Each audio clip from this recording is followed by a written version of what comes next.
హరి ఓం. శశివో ఇంద్రుడవో విభావసుడవో చండప్రభారాశివో శశి చూడామణివో పితామహుడవో చక్రాంకహస్తుండవో దిశలుం భూమియు మిన్ను నిండె ఇదే నీ తేజంబు చూడంగ దుర్వశమెం వండవు ఇటేలవు చితివటం వర్తించదేకాకినై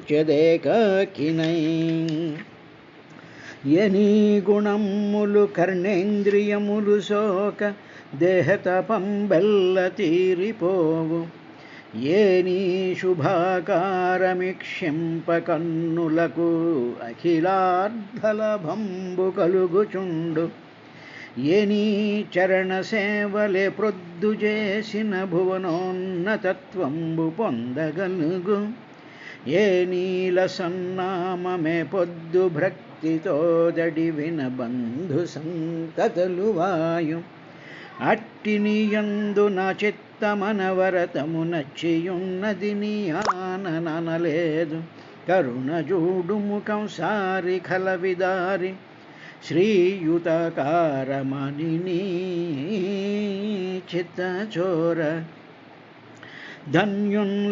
ధన్యున్లోకమనోభిరాము కుల విద్యారూపతారుణ్య సౌజన్యశ్రీ బలదాన శౌర్య కరుణా సంశోభితు నిన్ను ఏ కన్యలు కోరరు మును రమాకాంతాలలామంబు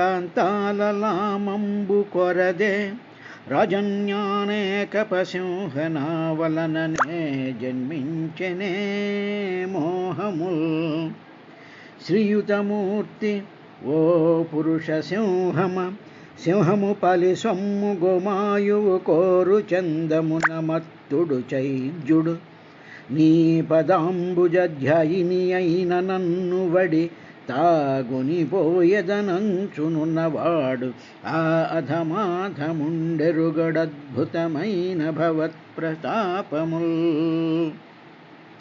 వ్రతముల్ దేవగురు ద్విజన్మ బుధ సేవల్ దాన ధర్మాదులన్ గత జన్మంబుల ఈశ్వరున్ హరి జగత్ కళ్యాణు కాంక్షించి చేసితినేనిన్ వసుదేవనందనుడు నా చిత్తేసుడౌగాక నిర్జితులైపోదురుగాక సంగరములో చెదీశముఖ్యాధముల్ హరి ఓం. చరాచరౌకో భగవన్ మహీంద్రబంధుం సలిలోపగూఢం కిరీటసహస్ర హిరణ్యశృంగమావిర్భవత్ కౌస్తుభరత్నగర్భం నివీతమామ్నాయ మధువ్రతశ్రియా స్వకీర్తిమయ్యా వనమాలయా హరిం సూర్యేందువైవజ్ఞగమం త్రిధామభిః పరిక్రమత్ప్రాధనికైర్దురాసదం తర్హ్యేవ తన్నాభిసరः సరోజమాత్మానమంభశ్వసనం వియచ్చ దదర్శ దేవో జగతో విధాత నా అతః పరం లోక విసర్గదృష్టిః సకర్మ బీజం రజసోపరక్తః ప్రజాసి సక్షన్యదేవ దృష్ట్వా అస్త్వౌ ద్విసర్గాభిముఖస్థమీడ్యం అవ్యక్తవర్త్మన్యభినివేశితాత్మా అని మైత్రేయ మహర్షి విదురుడికి బ్రహ్మదేవుడు కంటికి కనిపించినటువంటి బ్రహ్మదేవుడికి విరాట్ స్వరూపం కనిపించినటువంటి విధానాన్ని ఆయన చెప్తూ ఉండేటువంటి విశేషాన్ని పరీక్షణ్ మహారాజుకి సుఖ మహర్షి ఆ గంగానదీ తీరంలో చెప్తూ ఉండేటువంటి ఘట్టంలో ఉన్నాం.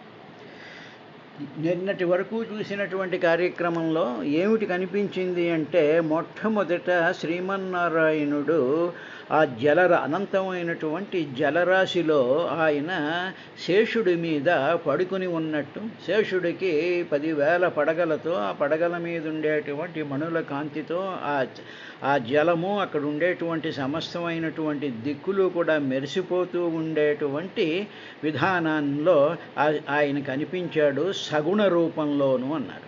అయిన తరువాత ఏం జరిగింది అంటే, ఈయన ఇలా చూస్తూ ఉండేటువంటి సందర్భంలో ఆ శ్రీమన్నారాయణుడు విరాట్ స్వరూపం కింద కనిపించడం ప్రారంభించాడు. అలా కనిపించినటువంటి ఆ విరాట్ స్వరూపాన్ని విదురుడికి మైత్రేయ మహర్షి బ్రహ్మదేవుడు చూసినటువంటి విధానంలో ఆయన 2 విధాలుగా కనిపించాడయ్యా. ఒకటి చందన వృక్షంలాగా, రెండవది జలములలో నిక్షిప్తమై ఉండి పైకి వచ్చినటువంటి ఒక పర్వతంలాగా కనిపించాడు. అంటే ఈ 2 ఉపమానాలు, ఈ 2 పోలికలు కూడా బ్రహ్మదేవుడికి ఆయన ఆ విధంగా కనిపించడంలో, అప్పుడు వృక్ష మూలంలో అవ్యక్తంగా ఉండేటువంటి శ్రీమన్నారాయణుడు ఉన్నాడు. అదేవిధంగా పర్వతం అచలంగా ఉంటుంది, పర్వతాలు కదలవు, కాబట్టి కూటస్థము అచలము అయినటువంటి ఒక మనసునికి పట్టుకోగలిగినటువంటి ఆకార రూపమైనటువంటి పర్వతంలాగా కనిపించాడు అని చెప్పి ఆ పరబ్రహ్మ స్వరూపానికి 2 ఉపమానాలు చెప్పడం జరిగింది. నిన్న చూసినటువంటి కార్యక్రమంలో ఆ చందన వృక్షం చుట్టూ ఆవరించుకున్నటువంటి పాములు ఏ విధంగా అయితే ఆవరించుకుని ఉంటాయో, అదేవిధంగా శేషుడు యొక్క పడగలన్నీ కూడా శ్రీమన్నారాయణ్ణి చుట్టేసి ఉన్నాయి అనేటువంటి విధానాన్ని చందన వృక్షంతో చూసింది. ఇంకా ఈవేళ చూడవలసినటువంటిది ఏమిటంటే, చరాచరౌకో భగవన్ మహీంద్రబంధం సలిలోపగూఢం కిరీట సహస్రి హిరణ్య శృంగమవిర్భవత్ కౌస్తుభరత్నగర్భం. ఇప్పుడు ఆయన ఆ భగవంతుడైనటువంటి ఆ శ్రీమన్నారాయణుడు సలిల ఉపగూఢం, సలిల అంటే నీరు అని అర్థం, జలములు అని అర్థం. అందులో ఉపగూఢం దానిలో మునిగి ఉన్నట్టుగా ఉండేటువంటి మహీధ్రము అంటే పర్వతం. అంటే మనకి పర్వతాలు సముద్ర గర్భంలో పెద్దమైనటువంటి పర్వతాలు ఉండడం అనేటువంటిది సామాన్యంగా ఉంటుంది. కాబట్టి శ్రీమన్నారాయణుడు ఏ జలాలలో అయితే ఉన్నాడో ఆ జలాలు చేత ఆవరించబడినటువంటి ఒక మహీధ్రము అంటే పర్వతంలాగా భగవంతుడైనటువంటి శ్రీమన్నారాయణుడు కనిపించాడయ్యా బ్రహ్మదేవుడికి. అలాగ కనిపించినటువంటి ఆ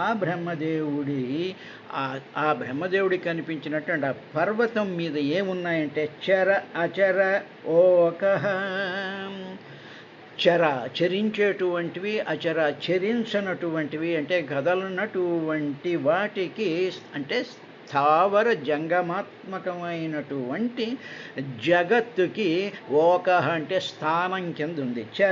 చరౌకః.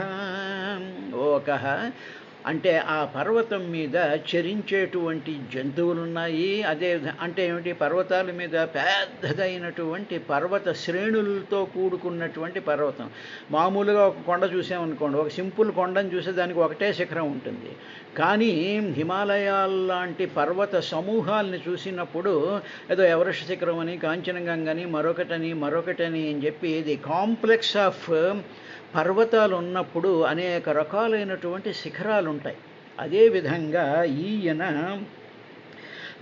భాసిల్లుతూ ఉన్నాడంటే కాంప్లెక్స్ ఆఫ్ హిల్స్ లాగా ఆయన భాషిస్తూ ఉండేటువంటి ఆ పర్వతం మీద అనేక రకాలైనటువంటి చరించేటువంటివి స్థావరాత్మకమైనటువంటి అనేక రకాలైనటువంటి ప్రాణులు తిరుగుతూ ఉంటాయి.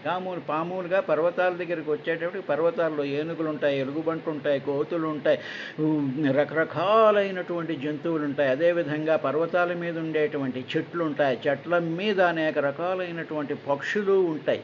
ఇలాగా పర్వత స్వరూపం పర్వతం అంతా కూడా ఈ సమస్తమైనటువంటి స్థావర జంగమాత్మకంగా నిండిపోయినట్టుగా, అంటే ఇప్పుడు శ్రీమన్నారాయణుడు ఎవరు అంటే ఇప్పుడు మనం చూస్తూ ఉండేటువంటి ఈ సమస్త జగత్తంతా కూడా నక్షత్రాలతో, గ్రహాలతో, తారలతో, ఆకాశంతో, 84 లక్షల జీవరాశులతో, 14 లోకాలతో ఉండేటువంటి జీవులందరినీ ఒక్కసారి మనం కళ్ళ ముందుకి ఇలా తెచ్చుకున్నట్లయితే ఆ కాంబినేషన్ మొత్తం అంతా కూడా ఒక మహాద్భుతమైనటువంటి పర్వతంలాగా ఉన్నది.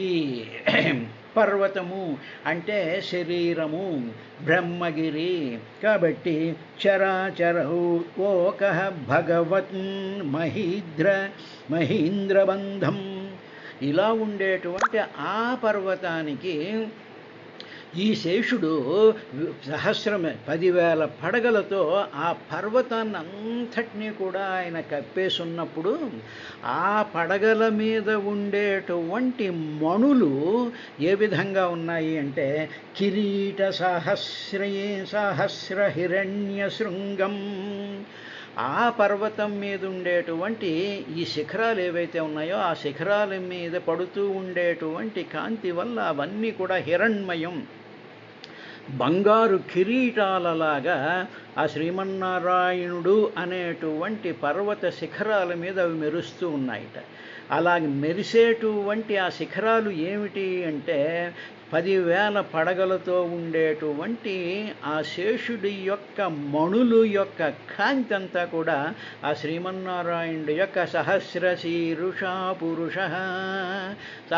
శీర్షాలతో వికాసమానం అవుతూ ఉండేటువంటి ఆ శ్రీమన్నారాయణుడి యొక్క రూపం ఆ విధంగా అక్కడ ప్రతిఫలిస్తూ ఉన్నదయ్యా.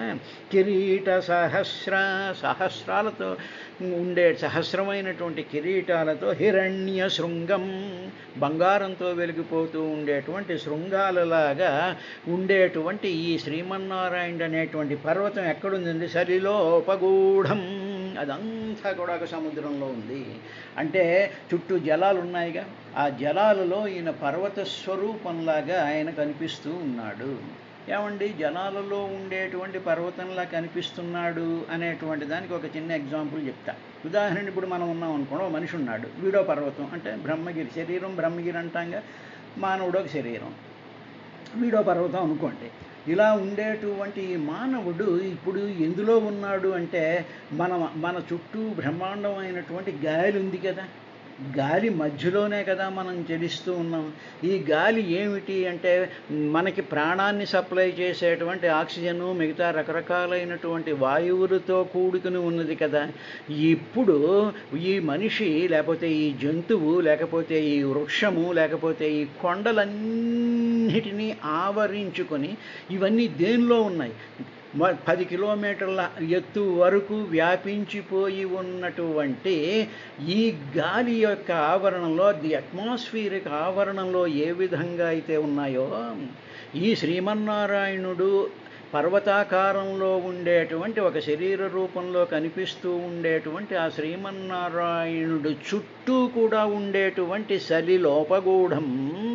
ఆ సలిలం ఏమిటంటే పరమాత్మ యొక్క చైతన్య ప్రకాశము. ఇక్కడ నీరు కాదు, అది చైతన్యం, మహాశక్తి, ప్రాణంతో కూడుకున్నటువంటి ప్రకాశమానమైనటువంటి సమస్తమైనటువంటి జీవులలోనూ కూడా కదలికలు కల్పించేటువంటి శక్తితో కూడుకున్నటువంటిది ఆ నీరు.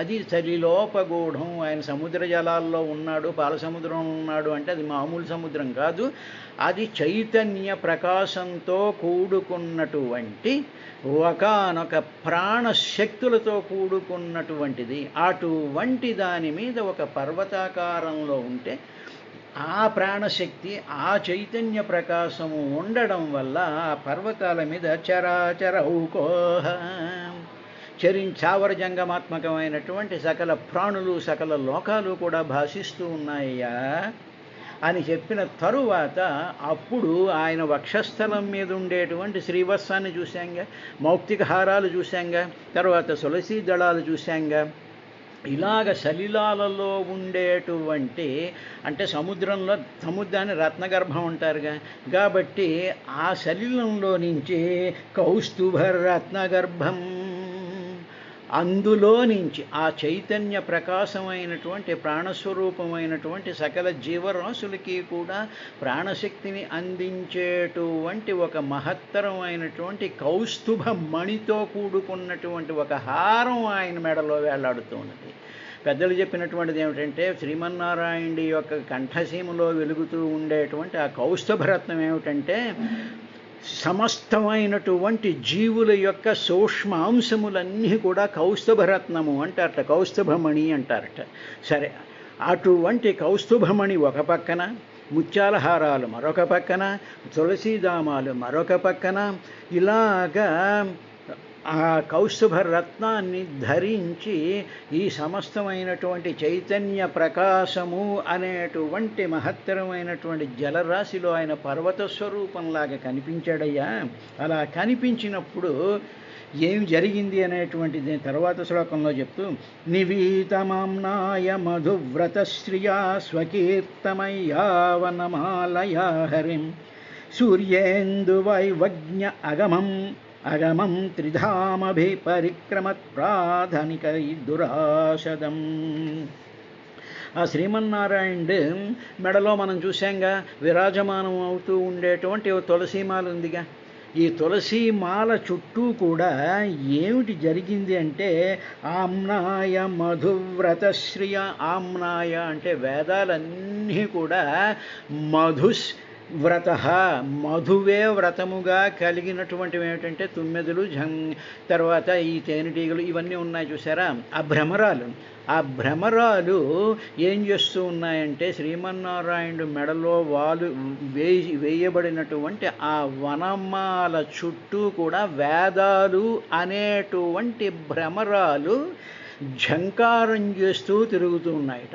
అనంతమైనటువంటి వేదాలన్నీ కూడా, అంటే వేదం అంటే విజ్ఞానం అంతా కూడా వాగ్రూపంలో ఉంటుంది, సరస్వతి రూపంలో ఉంటుంది, నాదస్వరూపంలో ఉంటుంది, కీర్తన స్వరూపంలో ఉంటుంది, మంత్రస్వరూపంలో ఉంటుంది. కాబట్టి ఆయన ధరించినటువంటి ఆ వనమాల మీద ఆమ్నాయ అంటే వేదాలన్నీ కూడా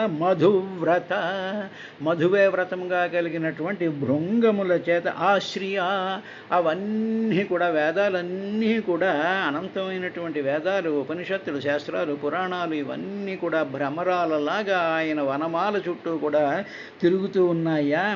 అవి తిరుగుతూ ఏం చేస్తున్నాయి, స్వకీర్తిమయ్యా, ఆ భగవంతుడి యొక్క పరమాత్మ యొక్క ఆ విరాట్ స్వరూపంలో ఉండేటువంటి ఆ మహాశక్తి సమన్వితుడైనటువంటి ఆ శ్రీమన్నారాయణుడి యొక్క కీర్తిని పాడుతూ అవన్నీ కూడా వనమాలయా హరిం, ఆ వనమాల చుట్టూ కూడా తిరుగుతూ ఉన్నాయ్యా వేదాలన్నీ కూడాను అన్న తరువాత, ఇప్పుడు ఆయన సూర్యేందు వైవజ్ఞ అగమం, తరువాత ఆయన ముందు ఇప్పుడు ఆయన సృష్టికి ఉండేటువంటి విధానంలో అనేక లోకాలు అన్నీ కూడా ఆయన శరీరంలో ఉన్నాయి కదా. ఆ లోకాలలో ఉండేటువంటి సూర్యుడు కానీ, అగ్ని కానీ, వాయువు కానీ, తర్వాత మామూలుగా ఉండేటువంటి చంద్రుడు కానీ, ఇవన్నీ కూడా కొంత కాంతితో వెలిగిపోతూ ఉండేటువంటి ఆ కాంతులన్నీ కూడా అక్కడ ఏమైపోయాయి అంటే, సూర్య ఇందు వాయు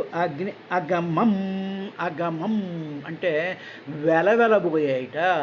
అంటే ఆ పర్వత స్వరూపంలో ఉండేటువంటి శ్రీమన్నారాయణుడు అనేటువంటి ఆ మహత్తరమైనటువంటి తేజోరూపం ముందు, ఆ తేజోరూపంలోనే తయారైనటువంటి సూర్యుడు కానీ, చంద్రుడు కానీ, అగ్ని కానీ, వాయువు కానీ, వాటికి ఉండేటువంటి తేజస్సు వెలవెలబోయేట. అగమం అంటే ఓడిపోయేట అక్కడికి వచ్చేటప్పటికి. అంటే ఆ వెలుగులు, ఆ సూర్యుడు, ఆ నక్షత్రాల కాంతులన్నీ కూడా వెలవెలబోయేట. అంత మహత్తరమైనటువంటి కాంతి స్వరూపంలో ఆ పర్వత స్వరూపంలా వెలుగుతూ ఉండేటువంటి శ్రీమన్నారాయణుడు అక్కడ ఆయన కనిపించాడు.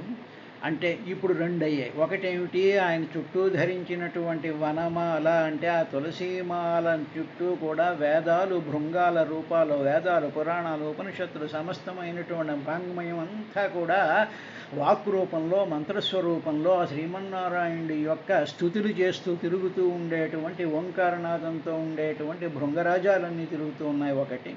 తరువాత ఆ మహాపర్వత ప్రాంతం అంతా కూడా మహత్తరమైనటువంటి దివ్య తేజస్సుతో వెలిగిపోతూ ఉంటే తన శరీరం మీదే వచ్చినటువంటి నక్షత్రాలు, గ్రహాలు, సూర్యచంద్రాదుల యొక్క కాంతి అంతా కూడా మండుటెండలో మిట్ట మధ్యాహ్నం కొవ్వొత్తి వెలిగినట్టుగా ఈ నక్షత్ర సమూహాలు సూర్యుడి యొక్క కాంతి అంతా కూడా వెలవెలబోయినట్టుగా ఉన్నది. ఇది అయిన తరువాత శ్రీమన్నారాయణుడికి ఏమిటుంటాయంటే, ఆయనకి చేతిలో శంఖం ఉంటుంది, ఒక గద ఉంటుంది, ఒక ఖడ్గం ఉంటుంది, ఒక సుదర్శన చక్రం ఉంటుంది. ఈ ఆయుధాలన్నీ కూడా ఏం జరిగాయంటే, పరిక్రమాత్ ప్రాధనికైర్దురాసదం త్రిధామభిః మూడు రకాలైనటువంటి కాలాలలో, తరువాత ముల్లోకాలలో, మూడు అవస్థలలో, వీటిలన్నిటిలోనూ కూడా ప్రకాశించేటువంటి ఆ శ్రీమన్నారాయణుడి యొక్క ఆయుధాలు ఏవైతే ఉన్నాయో, పరిక్రమత్ ప్రాధనికై, ఆయన చేతిలో ఉండేటువంటి సుదర్శనం, ఆయన చేతిలో ఉండేటువంటి శంఖం, ఆయన చేతిలో ఉండేటువంటి పద్మం, ఆయన ఉండేటువంటి ఖడ్గం, ఆయన ఉండేటువంటి గద, మిగతా సహస్రమైనటువంటి ఆయుధ సమూహాలు ఏవైతే ఉన్నాయో ఆ సమూహాలన్నీ కూడా ఆ ముల్లోకాలలోనూ, సమస్తమైనటువంటి లోకాలలోనూ కూడా తిరుగుతూ ఉన్నాయిట. వేదాలు ఆయన యొక్క వక్షస్థలం మీద ఉండేటువంటి ఆ తులసీమాల మీద తిరుగుతూ ఉన్నాయి. ఆయనకు ఉండేటువంటి ఈ సమస్తమైనటువంటి ఆయుధాలన్నీ పరిక్రమత్ ప్రధనికై, ఆ సుదర్శనాది ఆయుధాలన్నీ కూడా అలాగా ఆయన సృష్టించినటువంటి, ఆయనలోనే ఉండేటువంటి ఆ లోకాలన్నిటిలోనూ కూడా ఆ సుదర్శనాది చక్రాయుధాలతో సహా అన్ని ఆయుధాలు కూడా అలా తిరుగుతూ ఉండేటువంటి అటువంటి సమీపించడానికి దురాసదం, ఆ పరమాత్మని సమీపించడానికి చాలా దురాసాధ్యమైపోయినటువంటి, అసాధ్యమైపోయినటువంటి విధంగా అవన్నీ కూడా అలా తిరుగుతూ ఉన్నాయి. అటువంటి హరిం, ఆ శ్రీహరిని బ్రహ్మదేవుడు చూశాడయ్యా అని చెప్పి ఈ రెండు శ్లోకాలలోనూ కూడా ఈ విధమైనటువంటి దృశ్యాన్ని మనకి సమర్పించిన తరువాత అప్పుడు బ్రహ్మదేవుడు ఇలాగా పరిపూర్ణంగా ఉండేటువంటి ఆ శ్రీమన్నారాయణ స్వరూపాన్ని చూసిన తర్వాత తర్హ్యేవ తన్నాభిసరస్సరోజమాత్మానమంభశ్వసనం వియచ్చ దదర్శ దేవో జగతో విధాత న అతః పరం లోక విసర్గ దృష్టి. ఇలాగా పరమాత్మ బ్రహ్మదేవుడికి ఎందుకు కనిపించాడు అంటే, ఈ బ్రహ్మదేవుడికి ఒక సంకల్పాన్ని, ఆ స్వరూపం అంతా కూడా కనిపించినటువంటి చందనవృక్షం కానీ, పర్వతం కానీ, ఆ పర్వతాల మీద ఉండేటువంటి సమస్తమైనటువంటి లోకాలు కానీ, జీవులు కానీ, ఇవన్నిటినీ కూడా ఆయన చూసిన తరువాత బ్రహ్మదేవుడికి లోకాలకి సృష్టించడానికి కావలసినటువంటి జ్ఞానం యొక్క స్ఫురణ ఒకటి కలిగింది. ఆ కోరికతో ఆయన ఉన్నాడు. ఆ కోరికతో ఉండేటువంటి దదర్శ దేవో జగతో విధాత, విధాత అంటే మామూలుగా 14 లోకాలు, జీవుల్ని, ఈ లోకాల్లో ఉండేటువంటి వాళ్ళందరినీ సృష్టి చేసినటువంటి చతుర్ముఖుడైనటువంటి విధాత దేవః, ఆయన దేవుడు, జగతః జగత్తునంతటినీ కూడా విధాత సృష్టించాలి అనుకునేటువంటి ఆ బ్రహ్మదేవుడికి ఈ దృశ్యాలన్నీ కూడా ఒక్కసారి కనిపించడం మానేసి, ఆ చందన వృక్షం కానీ, ఆ శేషసేనుడు కానీ, అక్కడ ఉండేటువంటి పర్వతాకారంలో ఉండేటువంటి ఆ శ్రీమన్నారాయణ యొక్క దృశ్యం అంతా కూడా ఒక్కసారి అదృశ్యమైపోయి అప్పుడు ఆయనకి ఏం కనిపించేయంటే తర్హేవ తన్నాభిసరస్సరోజం, ఆ శ్రీమన్నారాయణుడు బొడ్డులో నుంచి పైకి వచ్చినటువంటి ఆ సరోజం, తరువాత దానిలో తాను కూర్చున్నట్టు తన చుట్టూ ఉండేటువంటి అంబః, ఆ జలరాశి కనిపించింది తప్ప తరువాత శ్వసనం వియచ్చ, అక్కడ వీచేటువంటి ప్రళయ సమానమైనటువంటి గాలుల యొక్క ఆ తాకిడి, ఆ సముద్ర జలాలు, ఆ మధ్యలో ఇటు అటు కదులుతూ ఉండేటువంటి తామర పువ్వు మధ్యలో తాను కూర్చున్నటువంటి ఆ దృశ్యంలోకి మళ్ళీ ఆయన వెళ్ళిపోయాడు. ఆ చుట్టూ చూసేటప్పటికి మళ్ళీ తన ఒరిజినల్ స్టేట్కి వచ్చేసాడు. అందుకనే దీన్నే ఈ కాన్సెప్ట్ని చెప్పడం కోసమే గోపికలకి అందరికీ కూడా శ్రీకృష్ణుడు ఏ విధంగా కనిపించకుండా మాయమైపోతాడో అనేటువంటి విషయాన్ని చెప్తారు. నల్లని వాడు పద్మనయనమ్ములవాడు, మౌళి పరిసర్పిత పింఛము వాడు, నవ్వురాజిల్లెడు మోము వాడొకడు, చల్వల మనధనంబు తెచ్చెనో, మల్లియలారమీ పొదల మటున లేడు గదమ్మ చెప్పరే అని కనిపించి అందరినీ లాలించి ఒక్కసారి డిసప్పీర్ అయిపోతే వాడు మిగిలింది ఆ గోపికల యొక్క శరీరంలాగే. అలాగే వాళ్ళ తర్వాత అంటారు, అంగజునైన జోడ హృదయంగముడై కరగించువాడు, శ్రీరంగదురంబువాడు మధురంబగు, వేణురవంబువాడు మమ్మంగజు పుంబు దూపులకు నగ్గము శేషల వంగలొంగ నారంగములారమీ కడకు రాడు గదమ్మ చెప్పరే అన్నట్టుగా బ్రహ్మదేవుడికి ఆ డిజైపీర్ అయిపోయిన తర్వాత ఆయన ఏం చేశాడు అనేటువంటి విషయాన్ని రేపటి కార్యక్రమంలో చూద్దాం.